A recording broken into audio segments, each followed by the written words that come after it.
Sindhu's food and സ്പൈസസിലേക്ക് സ്വാഗതം. ഇന്ന് നമ്മൾ ഓണം സ്പെഷ്യലായിട്ട് പഴം പ്രഥമനായിട്ടാണ് വന്നിരിക്കുന്നത്. ഇത് ഞാൻ നേന്ത്രപ്പഴം വെച്ചിട്ടാണ് ഈ ഒരു പായസം തയ്യാറാക്കിയിരിക്കുന്നത്.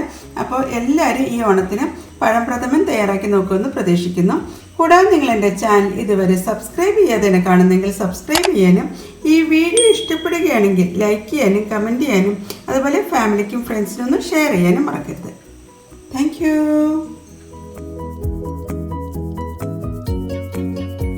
അപ്പോൾ നമുക്ക് പഴം പ്രഥമൻ തയ്യാറാക്കാൻ വേണ്ടിയിട്ട് ഞാൻ നേന്ത്രപ്പഴമാണ് എടുത്തിരിക്കുന്നത്. ഇത് നല്ല പഴുത്തിട്ടുള്ള പഴമൊന്നുമല്ല, ഒരു ഇടത്തരം പഴുപ്പോട് കൂടിയിട്ടുള്ള പഴം തന്നെയാണ്. അപ്പോൾ ഇതിൽ ഞാൻ 3 പഴം വെച്ചിട്ടാണ് ഈ ഒരു പഴം പ്രഥമൻ തയ്യാറാക്കുന്നത്. അപ്പോൾ അതെങ്ങനെയാണെന്നുള്ളത് നോക്കാം. ഈ പഴത്തിന് നമുക്ക് 4ആയിട്ടാണ് കട്ട് ചെയ്തെടുക്കേണ്ടത്. ആദ്യം നമുക്ക് ഇതിൻ്റെ തലവശം ഒന്ന് കട്ട് ചെയ്ത് മാറ്റാം. അതിന് ശേഷം 4ആയിട്ടാണ് കട്ട് ചെയ്തെടുക്കേണ്ടത്. അതിന് ശേഷം ഇനി നമുക്ക് ചെറിയ പീസായിട്ടാണ് കട്ട് ചെയ്തെടുക്കേണ്ടത്. അപ്പോൾ ഈ ഒരു വലുപ്പത്തിലാണ് നമ്മൾ 3 പഴം കട്ട് ചെയ്തെടുക്കേണ്ടത്. അങ്ങനെ നമുക്ക് കട്ട് ചെയ്ത് വെച്ചിട്ടുള്ള 3 പഴം ഒരു പ്ലേറ്റിലേക്കാണ് ചേർക്കുന്നത്. നല്ല പഴുത്ത പഴമാണെങ്കിൽ പായസത്തിന് നല്ലൊരു ടേസ്റ്റ് കിട്ടുന്നതാണ്. എൻ്റെ നോക്കുമ്പോൾ പഴം അത്ര അങ്ങോട്ട് പഴുത്തിട്ടില്ല. പ്രഥമൻ തയ്യാറാക്കാൻ വേണ്ടിയിട്ട് ഒന്നുമില്ലെങ്കിൽ ഉരുളിയോ അതല്ലെങ്കിൽ അടി കെട്ടിയുള്ള ഒരു പാത്രമാണ് വെക്കേണ്ടത്. ഞാനിവിടെ ഇപ്പോൾ ഗ്രാനൈറ്റിൻ്റെ ഒരു പോട്ടാണ് വെച്ചിരിക്കുന്നത്. നമുക്കിതിലേക്ക് നെയ്യാണ് ചേർക്കേണ്ടത്. ഞാനിവിടെ ഇപ്പോൾ മിൽമയുടെ നെയ്യാണ് ചേർക്കുന്നത്. ചൂടായി കിടക്കുന്ന പാനിലേക്ക് ഒരു 2 ടേബിൾ സ്പൂൺ നെയ്യാണ് ചേർക്കുന്നത്. 2 ടേബിൾ സ്പൂൺ. ഇതിലേക്ക് നമുക്ക് 1/4 കപ്പ് തേങ്ങാക്കൊത്ത് ഒന്ന് ഫ്രൈ ചെയ്തെടുക്കാം. നല്ല ഗോൾഡൻ കളർ ആവുന്നവരെയാണ് ഇതൊന്ന് ഫ്രൈ ചെയ്തെടുക്കേണ്ടത്. തേങ്ങാക്കൊത്ത് ഇഷ്ടമില്ലാത്തവർക്ക് തേങ്ങ പീരെ ഫ്രൈ ചെയ്ത് ചേർക്കാവുന്നതാണ്. നല്ല ഗോൾഡൻ കളർ ആകുമ്പോൾ നമുക്ക് എണ്ണയിൽ നിന്ന് എടുത്തു മാറ്റാം. ഇതിലേക്ക് ഞാൻ അല്പം ബ്ലാക്ക് റൈസിൻസും കൂടി ഫ്രൈ ചെയ്തെടുക്കുന്നുണ്ട്. നമ്മുടെ മുന്തിരിയൊക്കെ നല്ല ബോൾ പോലെ വേർത്ത് വന്നിട്ടുണ്ട്. ഇനി നമുക്കിത് നെയ്യിൽ നിന്ന് എടുത്തു മാറ്റാം. അങ്ങനത്തെ തേങ്ങാക്കൊത്തും അതുപോലെ തന്നെ മുന്തിരി നെയ്യിൽ നിന്ന് എടുത്ത് മാറ്റിയിട്ടുണ്ട്. അതിലേക്ക് നമ്മൾ കട്ട് ചെയ്ത് വെച്ചിട്ടുള്ള പഴമാണ് ചേർക്കുന്നത്.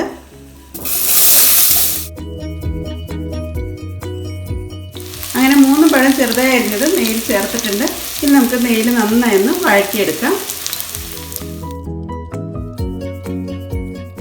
ഇതിൻ്റെ കളറൊക്കെ ഒന്ന് മാറി വരുന്നവരെ നമുക്കൊന്ന് വഴറ്റിയെടുക്കേണ്ടതുണ്ട്. എപ്പോഴും ഇതുപോലത്തെ ഫ്രൈ ചെയ്യുന്ന സമയത്ത് അടി കട്ടിയുള്ള ഒരു പാത്രം എടുക്കാൻ പ്രത്യേകം ശ്രദ്ധിക്കണം, അല്ലെങ്കിൽ അടിക്ക് പിടിക്കുകയുള്ളൂ. ഇനി നമുക്ക് ഇതിലേക്ക് ചേർക്കേണ്ടത് ശർക്കരയാണ്. ഒന്നില്ലെങ്കിൽ ശർക്കര പൊടിയോ അല്ലെങ്കിൽ ശർക്കര പാനിയോ ചേർക്കാം. നിങ്ങൾ ശർക്കര പാനിയാണ് ചേർക്കുന്നതെങ്കിൽ നന്നായി അരിച്ചെടുത്തിട്ട് വേണം ചേർക്കാൻ. ഞാനിവിടെ ഇപ്പോൾ ശർക്കര പൊടിയാണ് ചേർക്കുന്നത്. ഞാനിപ്പോൾ ആദ്യം ചേർക്കുന്നത് 1 ബൗൾ ശർക്കര പൊടിയാണ്.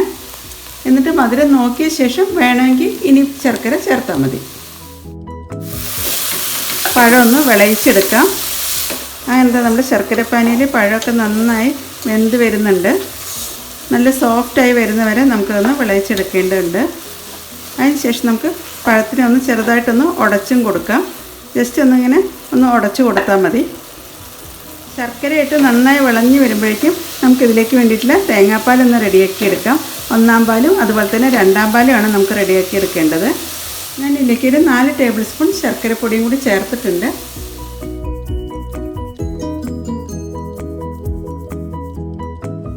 തേങ്ങാപ്പാൽ തയ്യാറാക്കാൻ വേണ്ടി 2 ഇടത്തരം വലുപ്പമുള്ള തേങ്ങയാണ് ഞാൻ മിക്സിയുടെ വലിയ ജാറിലേക്ക് ചേർത്തിരിക്കുന്നത്.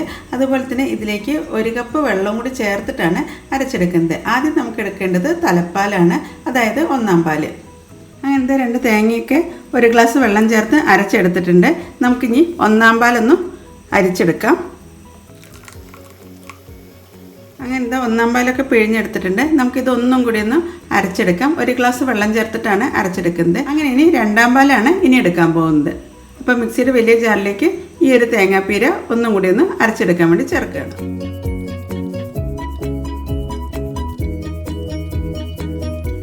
അങ്ങനെ നമുക്ക് 1 ഗ്ലാസ് വെള്ളം ചേർത്തിട്ടാണ് അരച്ചെടുക്കേണ്ടത്. ഇനി നമുക്ക് 2-ാം പാലൊന്ന് അരിച്ചെടുക്കാം. ഞാനിവിടെ ഇപ്പോൾ 1-ാം പാലും 2-ാം പാലും അങ്ങനെ 2 പ്രാവശ്യമായിട്ടാണ് അരച്ചെടുക്കുന്നുള്ളൂ. ഇത് നമ്മൾ 2-ാം പാലും എടുത്തു കഴിഞ്ഞിട്ടുണ്ട്. ഞാൻ തവി വെച്ച് ചെറുതായിട്ടൊക്കെ ഒന്ന് പഴമൊക്കെ ഒന്ന് ഉടച്ചു കൊടുത്തിട്ടുണ്ട്. അങ്ങനെ ആകുമ്പോൾ നമ്മുടെ പായസത്തിന് നല്ലൊരു കൊഴുപ്പൊക്കെ കിട്ടാൻ ഹെൽപ്പ് ചെയ്യുന്നതാണ്. ഇനി നമുക്കിതിലേക്ക് എടുത്തു വെച്ചിട്ടുള്ള 2-ാം പാലാണ് ചേർക്കുന്നത്. നമുക്ക് രണ്ടാം പാലും അതുപോലെ തന്നെ പഴമായിട്ട് നന്നായി ഒന്ന് മിക്സ് ചെയ്തെടുക്കാം. എന്നിട്ട് നന്നായി ഒന്ന് വേവിച്ചെടുക്കേണ്ടതുണ്ട്.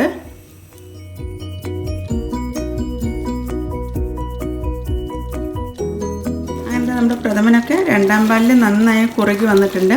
ഇനി ചെറിയൊരു പീസായിട്ട് കടിക്കുന്ന രീതിയിലാണ് ഞാനിപ്പോൾ ഉടച്ചെടുത്തിട്ടുള്ളൂ. ഏത്തപ്പഴം ഉടഞ്ഞു വരുന്നില്ലെങ്കിൽ കുറച്ചെടുത്തിട്ട് വലിയ പീസസൊക്കെ എടുത്തിട്ടൊന്ന് മിക്സിയിലൊന്ന് അടിച്ചെടുത്ത് ചേർത്താലും മതി. അപ്പോഴും ഇതുപോലെ തന്നെ നല്ല തിക്കായിട്ട് തന്നെ കിട്ടുന്നതാണ്. ഇനി നമുക്കിതിലേക്ക് ഒരു നുള്ളു ഉപ്പാണ് ചേർക്കേണ്ടത്. മധുരമൊക്കെ ഒന്ന് ബാലൻസ് ചെയ്യാൻ വേണ്ടിയിട്ടാണ് ഉപ്പ് ചേർക്കുന്നത്. ഞാനിപ്പോൾ ടേസ്റ്റ് ചെയ്തപ്പോൾ കുറച്ച് മധുരത്തിൻ്റെ കുറവുണ്ട്. കാരണം ഇനി നമുക്ക് ഒന്നാം പാലും കൂടി ചേർക്കേണ്ടതുണ്ട്.